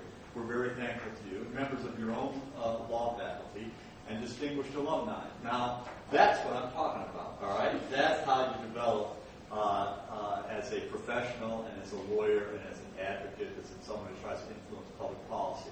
And to top it all off, it's on fascinating, interesting, important policy and legal issues. So to sit back as a dean and watch this is a wonderful thing, because it's what you hope for in an educational setting. So thanks again to our colleagues who have visited Washington Lee to participate in this. It's a real pleasure to have you here. And thanks to all of you for coming, and enjoy the evening.